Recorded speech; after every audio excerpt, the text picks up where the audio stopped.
Guttation and bleeding. Some plants may lose water or other fluids along with dissolved substances directly in liquid form, not in vapor form. This loss of water or another fluid from the part of the plant is known as exudation.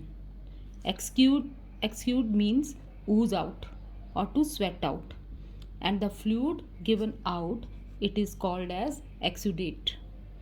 But this process occur in plants in two ways.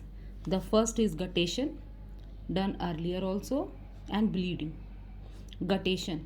Gut means to pour out, and out means to drop.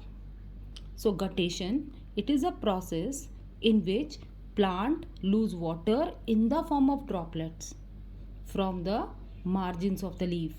The leaves of certain plant, they exhibit droplets of water along their margins in the morning.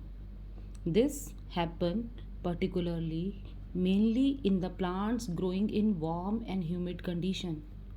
The plants which are growing in humid condition, their air is already saturated with water, so rate of transpiration decreases, but rate of absorption of water is same. So due to continuously absorbing water, plants build root pressure, and this root pressure results in the process of guttation, due to which they lose water in the form of droplets from special structures which are present on the margins of the leaves. These structures are called as hydatodes. Location and functions of hydathode are very important. Beta, these structures, they are present on the margins of the leaves. So in early hours, in early morning, plants, they expel out water in the form of droplets from these structures, and that is called as guttation. Bleeding, it happens only due to injury. The plant sap escape out from ruptured or injured part of the plant, and that oozing out of the cell sap from the ruptured or injured part of the plant is called as bleeding. Again, root pressure is responsible for bleeding. Now the difference between guttation and bleeding. Beta, guttation occur from edges of the leaf by special structures called as hydathodes. Bleeding, it occurred from any cut or injured part of the plant. But the exudate is mainly water with some dissolved mineral salts in guttation, but here in bleeding it is mainly plant sap and sugars. But guttation occur early mornings or late night. Bleeding occur at any time. Guttation occur in the plants which are growing in humid environment. Bleeding, it occur in all the plants. Now summing up whatever we have done in chapter 4 and chapter 5, means in absorption by root and in transpiration.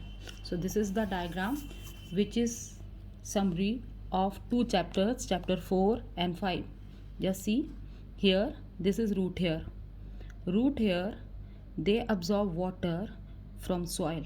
The water which is present in soil is absorbed by root hair by two processes, imbibition and osmosis. Once the water enter the root hair, from here again by cell to cell osmosis, it keeps on moving through the cortex region and reaches xylem. When water reaches the xylem vessel, then it is conducted in upward direction, that is ascent of sap, and number of forces which are responsive for that are cohesion, root pressure and capillarity. They all help in ascent of sap to move water in upward direction towards the leaves. On the way, when the water is moving through the stem, lenticels are present.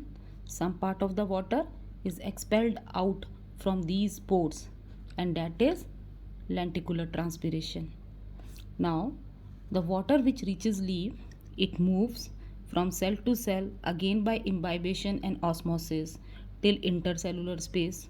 Once it reaches intercellular space, it starts moving by the process of diffusion from one intercellular space to another intercellular space and reaches substomatal space.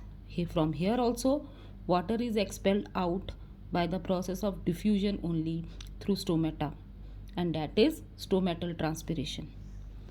In plants which are growing in humid environment, water is lost in the form of droplets also, and that is guttation. Some very small fraction of water is lost from cuticle also, and that is cuticular transpiration. So this is how water is absorbed and expelled out by the plants. So chapter is finished. Read the chapter thoroughly and do back exercises. Thank you.